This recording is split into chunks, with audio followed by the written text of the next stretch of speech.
그 자리에서 일어나 이 나라와 온 열방의 주인이 되시는 하나님의 이름을 경배합시다.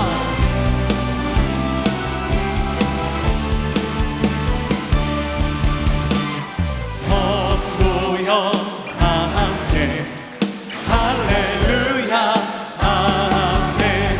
주 찬양하여라 할렐루야 아멘. 주 보좌 앞에서 내받으신 은혜를 다 찬송하여라 할렐루야 아멘. 만문을 열어라 할렐루야 아멘. 온 하늘 울려라 할렐루야 아멘. 인도자 되시며 신부가 되신 주 그 사랑 끝없다 할렐루야 아멘. 주 찬양하여라 할렐루야 아멘. 찬양은 끝없다 할렐루야 아멘. 거룩한 집에서 주는 종일이며 그 찬송 부르자 할렐루야 아멘. 주 예수 내 맘에 들어와 계신 후 변하여 새 사람 되고 내가 늘 바라던 장빛을 찾음도 주 예수 내 맘에 오신 주 예수 내 맘에 들어와 계신 후 난 영된 행실을 듣고 너보다도 더 많던 내 죄가 눈보다 더 희어졌네. 주 예수 내 맘에 오신 주 예수 내 맘에 오신 내 맘에 기쁨이 넘치는 주 예수 내 맘에 오신 내 소망을 든든히 가지는 주 예수 내 맘에 오신 신의 부름이 사라져버림도 주 예수 내 맘에 오신 사랑의 눈치나 무작위 하나가 밝은 빛 오련히 비춰 저리 하늘문 바닥에 모임도 주 예수 내 맘에 오신 주 예수 내 맘에 오신 주 예수 내 맘에 오신 내 맘에 기쁨이 넘치는 주 예수 내 맘에 오신 나 저 전성에 올라가 살기는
하늘을 바라보며 눈물 흘리시는 하나님의 그 마음과 사랑을 품고 함께 고백하겠습니다.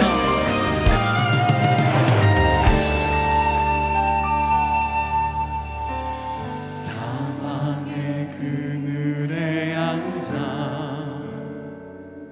죽어가는 나의 백성들, 절망과 굶주림에 갇힌 저들은 내 마음에 오랜 슬픔, 고통의 멍에에 매여 울고 있는 나의 자녀들, 나는 이제 일어나 저들의 멍에를 걷고 눈물 씻기기 원하는데 누가 내게 부르짖어 저들을 구원케 할까? 누가 나를 위해 가서 나의 사랑을 전할까? 나는 이제 보기 원하네. 나의 자녀들 사랑하는 그날 기쁜 찬송 소리 하늘에 웃음소리 온 땅 가득한 그날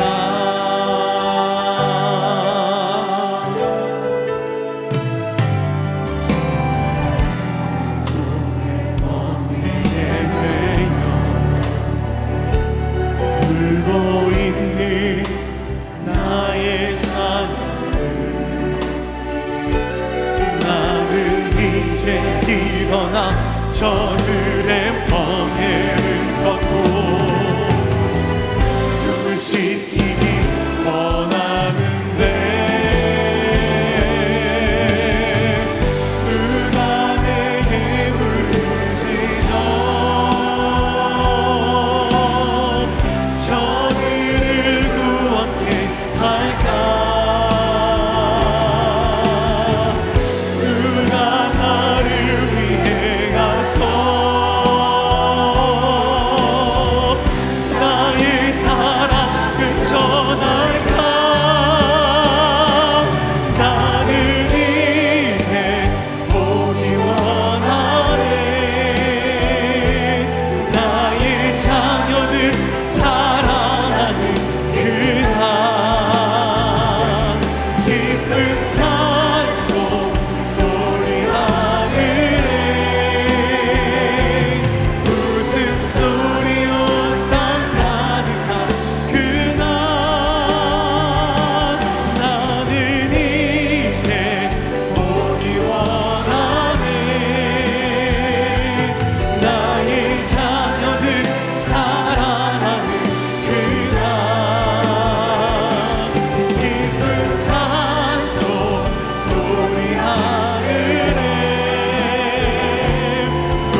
우리나라에 많은 도시들이 있는데 예부터 품격이 다른 도시들이 있었습니다.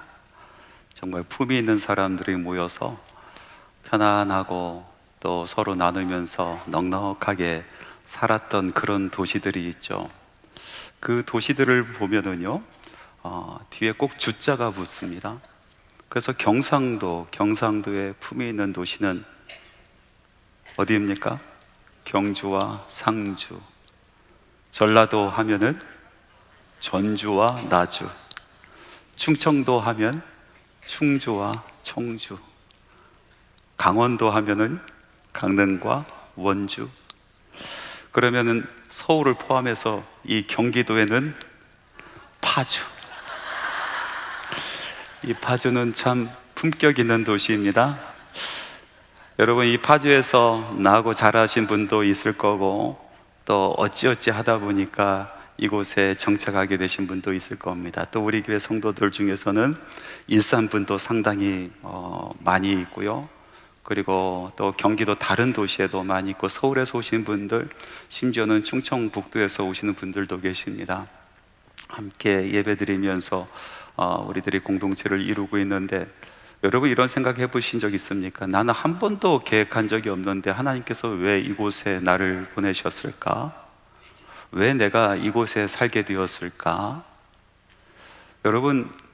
여러분들의 대답은 무엇입니까?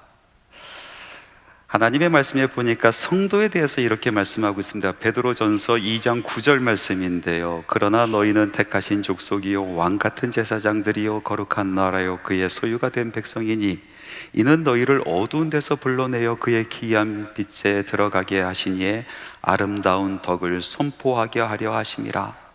성도에 대해서 하나님의 말씀을 명확하게 이야기하고 있습니다. 왕같은 제사장, 거룩한 나라, 하나님의 소유된 백성이다. 이런 정체성을 갖게 된 이 성도들은 그 땅에 불려진 것이 하나님의 아름다운 덕을 선포하게 하려고, 그 하나님의 아름다운 덕을 살아내게 하려고 부르셨다라는 그런 말씀입니다. 오늘 말씀에 보니까 아브라함이 꼭 그 꼴입니다. 말씀 듣고 하나님을 쫓아 가나안 땅으로 갔었던 이 아브라함이 이제 아브라함이 아니라 아브라함으로 바뀌게 되고, 갈대아 우르에서 자기의 인생만을 부여잡고 어떻게 하면은 잘 살까, 이 욕심에 차서 살아갔었던 그런 사람이 아니고, 가나안 땅에 처음에 정착해서 어떻게 하면 내가 여기서 살아남을까 하면서 전전긍긍하고 생존을 위해서 체면도 신의도 또 윤리도 버렸었던 그런 모습도 아닙니다. 이제 아브라함은요 하나님의 사람이 되었습니다. 믿음의 사람이 되었습니다. 그래서 가나안 땅에 하나님의 아름다운 덕을 선포하고 또 그 아름다운 덕을 위해서 살아가는 정말로 왕같은 제사장의 모습으로 오늘 말씀 속에서 우리는 아브라함을 찾을 수가 있습니다. 오늘 선포되는 이 말씀을 통해서 왕같은 제사장의 삶, 하나님의 아름다운 덕을 선포하며 살아가는 그 삶이 무엇인지 우리가 다시 한번 숙고해보고, 하나님께서 왜 나를 이곳에 보내셨는지, 하나님께서 왜 나로 하여금 이 대한민국이란 작은 땅에 태어나게 하셨는지를 같이 생각해보는 그런 시간 되기를 간절히 바랍니다. 먼저는 우리는 왕의 신분을 가지고 있다는 것을 여러분 잊지 마시기 바랍니다. 하나님께서 왕처럼 이곳에 살라고 우리를 이곳에 보내신 것입니다. 왕같은 제사장에서 이 왕같은이라는 그 단어는요 왕적인 이런 뜻을 가지고 있습니다. 이 왕적인 단어에 내포하고 있는 의미를 보면요 권세와 통치 아니겠습니까? 하나님 아버지께서 세상 만물을 창조해 주셨고 지금까지 그것을 다스리고 계십니다. 자녀이자 상속자인 우리는 자연히 이 세상의 주인이 되는 것입니다. 이 나라를 권세를 가지고 또 하나님의 그 허락하신 능력을 가지고 다스리며 살아가는 주인이란 뜻입니다. 사업을 하신 분들은 아마 잘 아실 겁니다. 크고 작은 사업장, 그 크기와 상관없이 사업장을 운영해 보면요 주인의 마음과 종업원의 마음이 전혀 다릅니다. 주인은요 모든 것이 소중해요. 사업장 안에 있는 아주 작은 것까지 참 소중해요. 못 하나 나사 하나 함부로 하지 않아요. 근데 종업원은 그런 마음이 없어요. 종업원은요, 죽었다가 깨어나도 보지 못하는 것들이 있어요. 그런데 주인은요, 슬쩍 지나가면서 한 10대 봅니다. 왜 그렇습니까? 주인이기 때문에 그래요. 모든 것이 소중하기 때문에 그렇습니다. 함부로 하고 싶지 않기 때문에 그렇습니다. 하나님께서 우리에게 왕같은 제사장이란 직분을 맡겨주셨습니다. 그래서 하나님께서 맡겨주신 이 나라는 내 나라예요. 다른 나라가 아닙니다. 하나님께서 맡기신 이 땅은 다른 사람의 땅이 아니라 바로 내 땅입니다. 하나님께서 맡겨주신 사람들은 나와 상관없는 사람이 아니라 바로 나의 사람입니다. 나의 사람. 성도된 이 왕적인 제사장은 이 땅의 주인으로 주인의 마음을 가지고 이 세상을 살아가는 사람들입니다. 이 땅의 것을 함부로 하지 않습니다. 이 땅에 있는 산이며 나무며 들이며 강이며 물이며 그리고 사람들이며 동물들이며 심지어는 아주 보이지 아니하는 그 미물까지 함부로 대하지 않습니다. 왜? 너무나 소중하기 때문에, 나의 것이기 때문에, 하나님께서 나에게 맡겨주신 것이기 때문에 함부로 대하지 않습니다. 그것을 지키려고 발버둥치며 살아가는 사람들이 이 땅의 왕적인 제사장, 바로 성도의 삶을 살아가는 사람들 아니겠습니까? 이런 말들을 하시는 분들이 계세요. 목사님, 우리가 갈 곳은 저기 저 먼 천국 아닙니까? 어차피 이 세상은 멸망받을 것이고, 그래서 아무렇게나 살며 아무렇게나 쓰다가 가면 되는 거 아니겠어요? 이렇게 말씀하시는 분들이 계시는데, 그분들은 성경 말씀을 잘 알지 못해서 하신 말씀이라 생각이 듭니다. 여러분, 우리가 너무나 잘 알고 있는 복음의 정수 있지 않습니까? 성경 말씀 한 구절로 요약해 봐라 하는 것은 바로 요한복음 3장 16절 아니겠어요? 하나님이 세상을 이처럼 사랑하사 독생자를 주셨으니 이는 저를 믿는 자마다 멸망치 않고 영생을 얻게 하려 하심이라. 믿는 자가 멸망치 않고 영생을 얻게 하는 것만치 참 중요한 말씀은 그 앞에 있는 말씀입니다. 하나님께서 이 세상을 사랑하셨다라는 겁니다.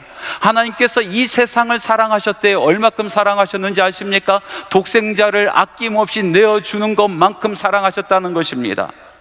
하나님께서 이 땅을 사랑하십니다. 여러분, 하나님께서 천지를 창조하셨을 때의 그 말씀을 기억하시기 바랍니다. 창세기 1장 2절 말씀에 보니까 땅이 혼돈하고 공허하며 흑암이 깊음 위에 있고 하나님의 영은 수면 위에 운행하시더라. 땅이 혼돈스러웠다고 합니다.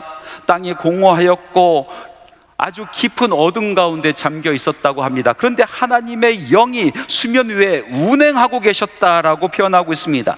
여기서 운행하시다라는 그 원어 히브리어는 날개짓을 하다, 위에서 덮다, 감싸다 이런 뜻을 가지고 있어요. 마치 새가 알을 품고 있는 것처럼 그 외에 덮고 있는 모습을 형상화하는 단어입니다. 하나님께서 이 세상을 창조하실 때 그렇게 창조하셨다는 것입니다. 새가 알을 품듯이 하나님의 온기를, 온 전성을 그곳에 쏟아 부어 주십니다. 하나님께서 그것을 사랑하시면서 하나님께서 베푸실 그 사랑을, 온 사랑을 다 쏟아 부어 주시는 것입니다. 하나님께서 세상을 그렇게 만드셨습니다.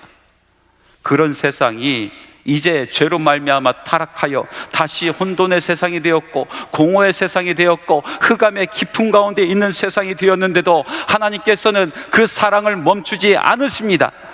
하나님께서는 독생자를 아낌없이 내어주셔서 이 땅에, 이 세상에 그 물과 피를 모두 쏟아 부어 주셨습니다. 그래서 이 세상을 다시 살려내신 것입니다. 하나님께서는 이 세상을 사랑하십니다. 하나님의 사랑은 거기서 끝나는 것이 아닙니다. 멈춰서지 않습니다. 하나님은 이 땅을 너무나 사랑하셔서 마지막 날에 우리 예수 그리스도께서 다시 오시는 바로 그날 하나님의 나라가 이 땅에 임하게 되는 것입니다. 우리가 어느 곳에 가는 것이 아니라 바로 우리가 숨쉬며 살아가는 이곳, 우리가 발 딛고 살아가는 바로 이곳에 하나님의 나라가 임하는 것입니다. 하나님의 나라가 이 땅에 임하면서 모든 옛것이 다 쓸어 내려져 갑니다. 그리고 그것을 다 걷어내시고 하나님께서 새 것으로, 새로운 하늘과 새로운 땅으로 다시 창조하시는 것입니다. 하나님께서는요, 한 번도 이 세상을 사랑하지 않으셨을 때가 없습니다. 포기하지 아니하십니다. 이 땅에서 왕적인 제사장으로 살아가는 우리들은 이런 하나님의 사랑을 가슴에 품고 살아가는 사람들이에요. 그래서 세상에 있는 모든 생명이 있는 것들이 소중합니다. 그것을 지켜가며 살아가는 겁니다. 보이지 않는 미물까지도 우리는 소중히 여기는 사람이어야 됩니다. 제가 영성신학을 전공했는데 그러다 보니까 기도에 대한 공부를 참 많이 하는데, 기도는요 앉아서 책을 본다고 되는 것이 아니거든요.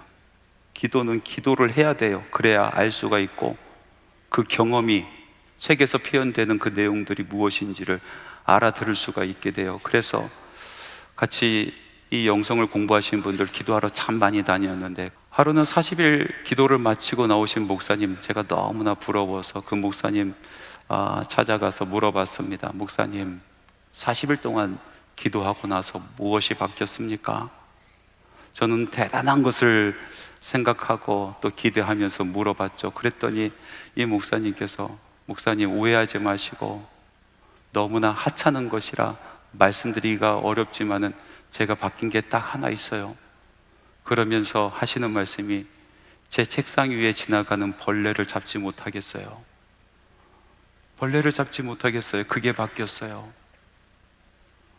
여러분, 무엇입니까? 하나님의 사랑이 그 안에 있는 거예요. 하나님께서 이 땅을 보시고 사랑하셨던 그 마음이, 그 마음을 품게 되었다라는 이야기 아니겠습니까? 오늘 말씀에 보니까 창세기 18장 19절에 이런 귀한 말씀이 있어요. 같이 한번 읽어보겠습니다. 내가 그로 그 자식과 건속에게 명하여 여호와의 도를 지켜 공의와 정의를 행하게 하려고 그를 택하였나니. 하나님께서 택하셔서, 하나님께서 아브라함을 가나안 땅으로 부르신 이유, 아브라함은 잘 알지 못했습니다. 왜 내가 그곳을 가야 되는지. 하나님께서 부르셨으니 순종하는 마음으로 그곳에 갔는데 아마 혹시나 하는 그런 마음으로 가지 않았을까요? 그런데 하나님께서는 계획이 있으셨습니다. 이제서야 하나님께서 그 뜻을 알려주셔요. 그 뜻이 무엇입니까?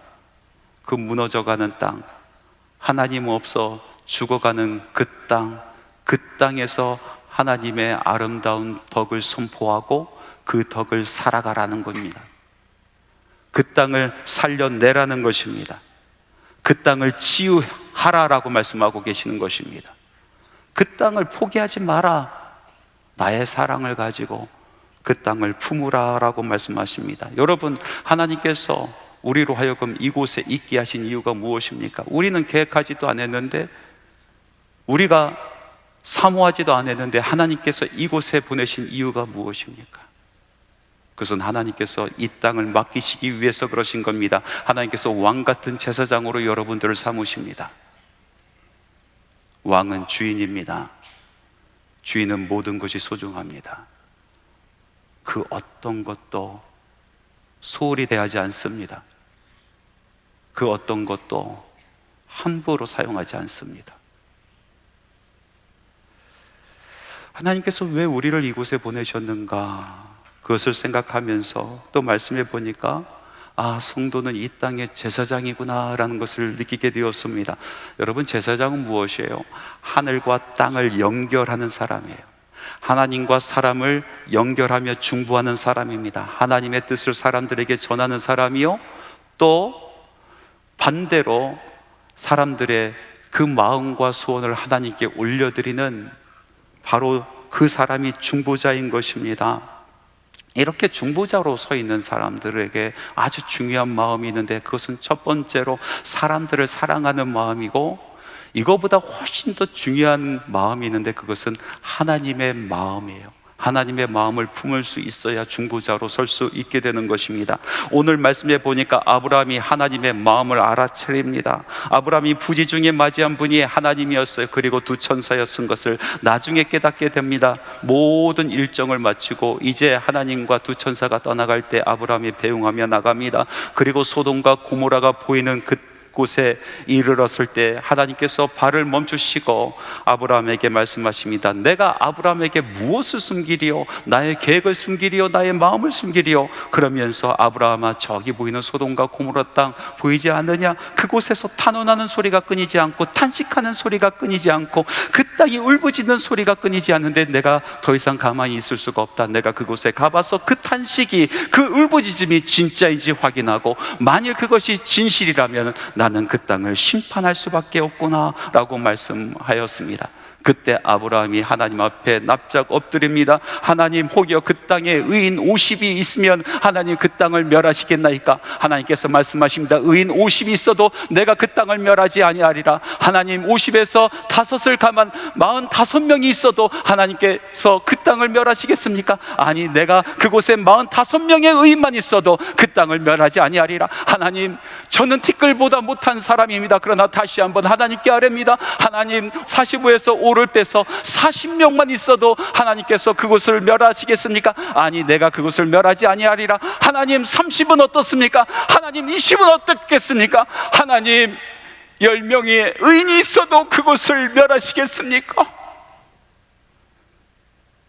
아니, 내가 10명의 의인이 있어도 그것을 멸하지 아니하리겠다. 아브라함이 하나님의 마음을 알게 되었어요. 그 마음은 무엇인지 아십니까? 하나님께서는 그 땅을 멸하고 싶지 않은 거예요.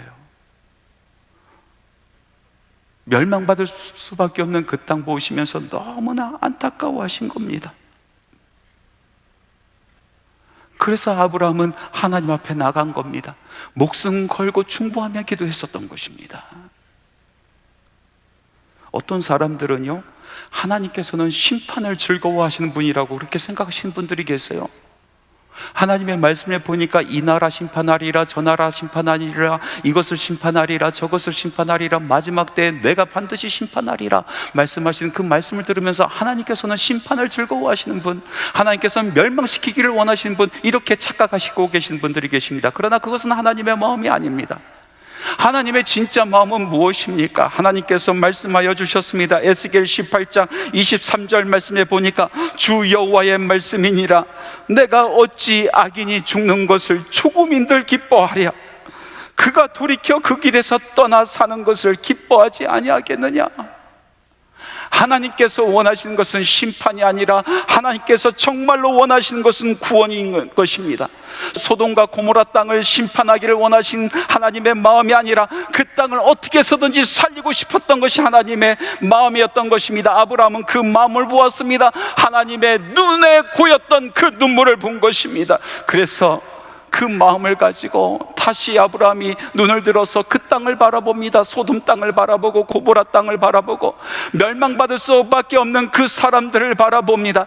평소 같았으면 저 인간들, 저 사람들만 없으면 이 모든 것이 깨끗해질 텐데, 이렇게 생각했는데 하나님의 마음을 가지고 하나님의 눈으로 그 땅을 바라보니까 너무나 안타까운 것입니다. 너무나 애처로운 것입니다. 그래서 목숨 걸고 하나님 앞에 나아가 기도합니다. 하나님, 나는 티끌보다 못한 존재입니다. 그러나 하나님, 그곳에 의인이 있다라면 하나님, 그 의인과 함께 그 땅을 멸하시겠습니까? 라면서 중보하며 기도하며 나갔던 것입니다. 여러분, 중보 기도는요, 하나님의 마음 없이는 할 수 없는 기도예요. 하나님의 눈물을 알지 못한 사람은 할 수 없는 것이 바로 중보 기도인 것입니다. 구약에 나오는 선지자들 중에서 소망의 선지자라는 별명을 가진 선지자가 있어요. 에스겔 선지자예요. 에스겔은 멸망하는 그 땅에서 마지막까지 소망을 부르짖었던 사람이에요. 그런데 처음부터 그런 것이 아니었어요. 아주 날카로운 사람이었어요. 하나님의 공의를 선포했었던 사람입니다. 그래서 모든 죄악을 낱낱이 고발하는 사람이었어요. 그랬던 이 에스겔이 어느 순간 변화되게 되었습니다. 그리고 하나님의 구원을 선포하기 시작하고 하나님의 소망을 노래하기 시작하는 그런 선지자가 되었습니다. 왜 그랬을까요? 에스겔이 하나님의 마음을 알았기 때문에 그렇습니다. 하나님의 진짜 마음, 심판 앞에 서 있는 하나님의 정말 진짜 마음을 이 에스겔이 알게 되었던 것입니다. 에스겔서 22장 30절에서 31절 말씀 우리 같이 한번 읽어보겠습니다. 이 땅을 위하여 성을 쌓으며 성 무너진 데를 막아서서 나로 하여금 멸하지 못하게 할 사람을 내가 그 가운데에서 찾다가 찾지 못하였으므로 내가 내 분노를 그들 위에 쏟으며 내 진노의 불로 멸하여 그들 행위대로 그들 머리에 보응하였느니라. 주 여호와의 말씀이니라. 하나님께서 심판하시기 전에 찾았었던 사람이 있었습니다. 하나님께서 그 땅을 멸하시기 전에 간절히 사모하면서 안타까워하시면서 찾았던 사람이 있습니다. 그 사람이 바로 누굽니까? 하나님 앞에 막아서는 사람이었습니다. 무너진 성벽을 수축하고 무너진 성벽을 가로막으며 하나님 이 성을 살려주시옵소서. 하나님 이 땅을 고쳐주옵소서. 기도하는 바로 그 사람을 찾았는데 찾다가 찾지 못하였으므로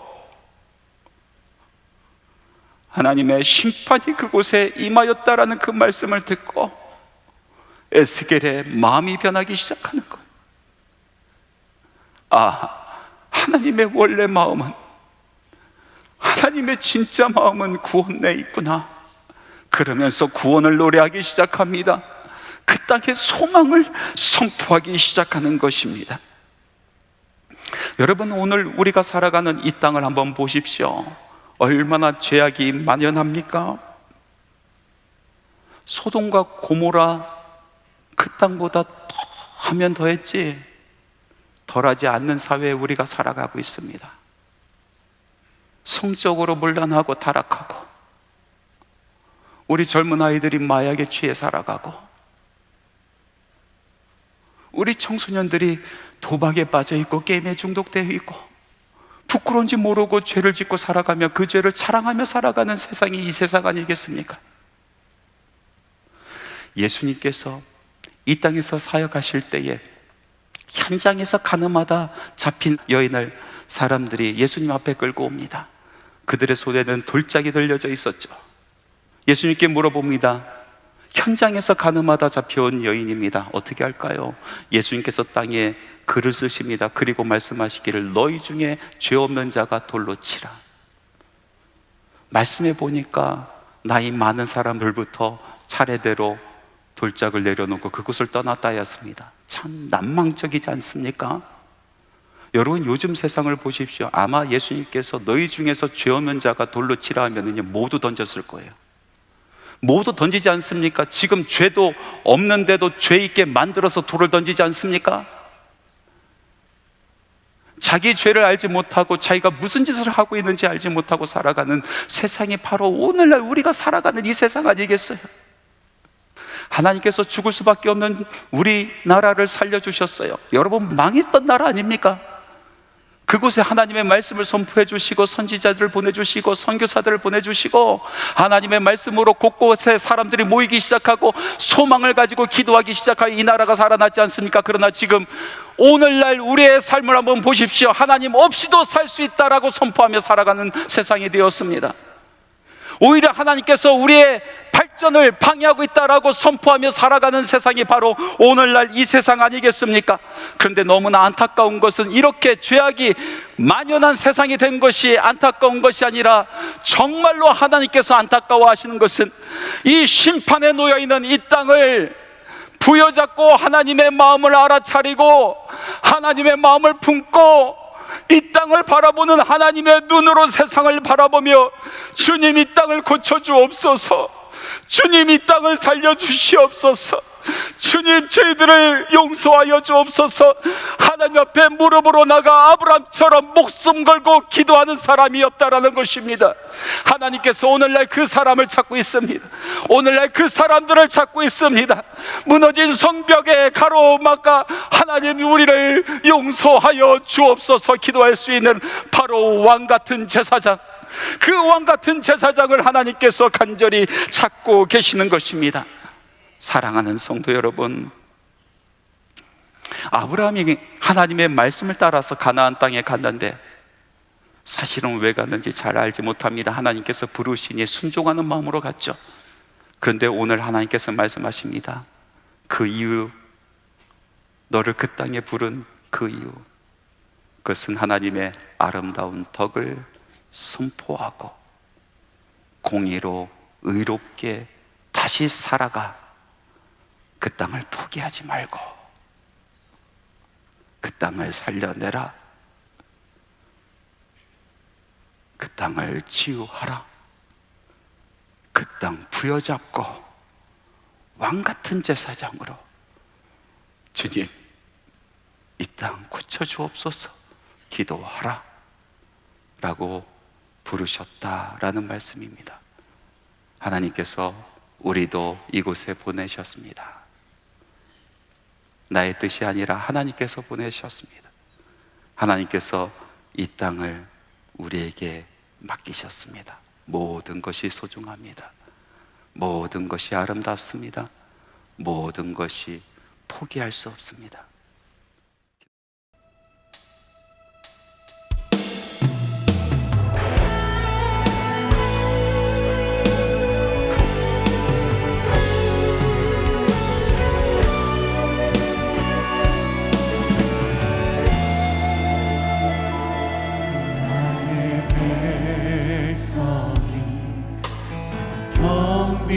경비하여 내게 기도하며 나의 얼굴을 구하여서 그 악한 길 떠나며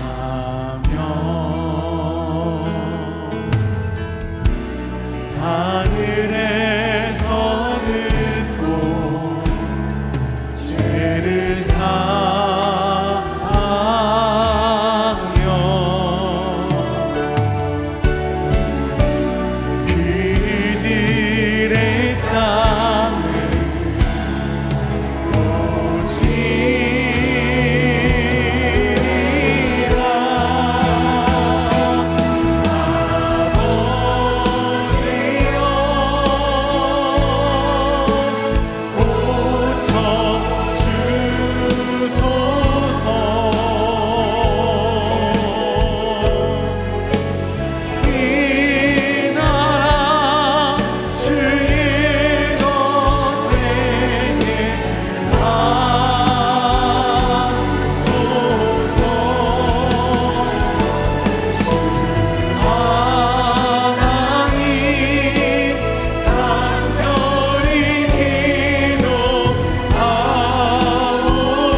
예수 그리스도의 은혜와 하나님의 사랑하심과 성령님의 교통하시고 내주하시고 충만히 역사하심이 하나님 바라보고 주께서 맡겨주신 사명이 무엇인지 바로 알아 왕같은 제사장으로 이 땅을 딛고 살며 하나님 바라보고 기도하며 나가는 주님의 사랑하는 성도들의 심령 위의 모든 기도 위에 지금부터 영원토록 함께 하시기를 간절히 축원하옵나이다.